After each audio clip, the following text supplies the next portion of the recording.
Em nome do Pai, do Filho e do Espírito Santo. Amém. Meus queridos irmãos e irmãs, celebramos hoje a memória de Santa Inês, Agnes, né?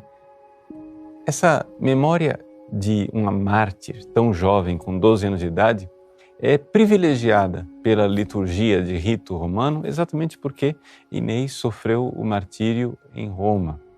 Nós temos lá o local em que ela foi martirizada, na Praça Navona, hoje tão visitada por turistas, mas foi no circo de Praça Navona em que Santa Inês sofreu o seu martírio. Alguns pontos importantíssimos sobre esse martírio de Santa Inês. Santo Ambrósio, ao comentar o martírio da santa, recorda que existe ali um grande contraste.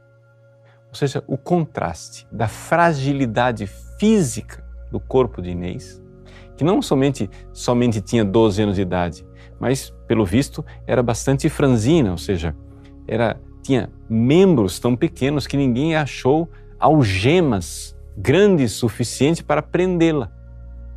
Né? O contraste da fragilidade física e da fortaleza interior. Você sabe que a virtude da fortaleza é a grande virtude dos mártires, ou seja, aqueles que enfrentam a morte, a crueldade, por amor a Cristo. O que é a fortaleza? A fortaleza é a virtude que governa os nossos esforços em busca daquilo que é o bem árduo. Existem bens que são fáceis de obter. Existem bens que basta estender a mão. Você vai pegar um sorvete, um picolé, basta estender a mão e está lá. Mas existem coisas que valem a pena, que são elevadas. E geralmente os bens mais elevados são árduos, difíceis de alcançar. Pois bem, os mártires, eles não somente manifestam esta virtude da fortaleza, que é uma virtude humana, não somente manifestam a virtude infusa da fortaleza, mas manifestam muito mais. Manifestam o dom do Espírito Santo e realizam em vida uma fortaleza que só pode ser divina.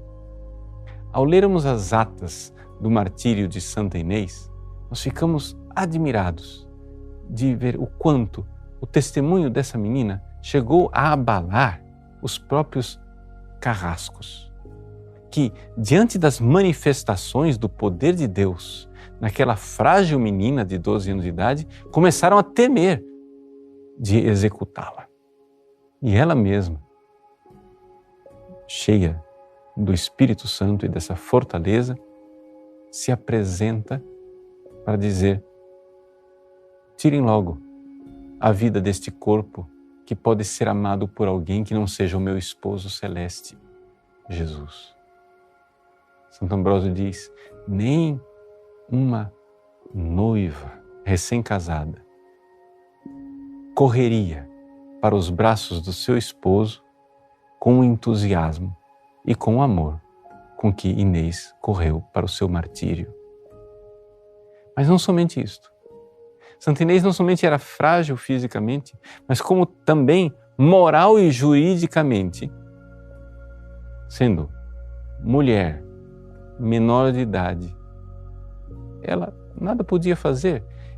Ela não poderia ser levada ao tribunal para testemunhar, para ser mártir. A palavra mártir quer dizer testemunha, para testemunhar em favor de ninguém. E, no entanto, Deus prodigiosamente deu a ela a capacidade de testemunhar o seu amor por Cristo. Vejam os prodígios da ação divina. E é isso que a Igreja venera quando a Igreja venera os seus santos. A Igreja venera o fato de que os santos agem de forma divina. É importante nós termos claro este conceito de santidade. Ou seja, a heroicidade das virtudes dos santos não é somente o fato de que eles fazem coisas admiráveis. Não. Quando a Igreja olha para os santos, ela enxerga claramente a operação dos dons do Espírito Santo, ou seja, o fato de que aquela pessoa realiza atos humanamente impossíveis, mas que são atos divinos. Inês, tão pequena fisicamente, tão desprezível jurídica e, em termos sociais, moralmente, aqui é elevada pelo Espírito Santo a uma estatura de uma gigante, a grande Santa Inês, que, noiva e esposa de Cristo, corre para os braços do esposo, com uma fortaleza que enfrenta a morte e com uma veracidade da testemunha mais fiel. Deus abençoe você. Em nome do Pai, e do Filho e do Espírito Santo. Amém.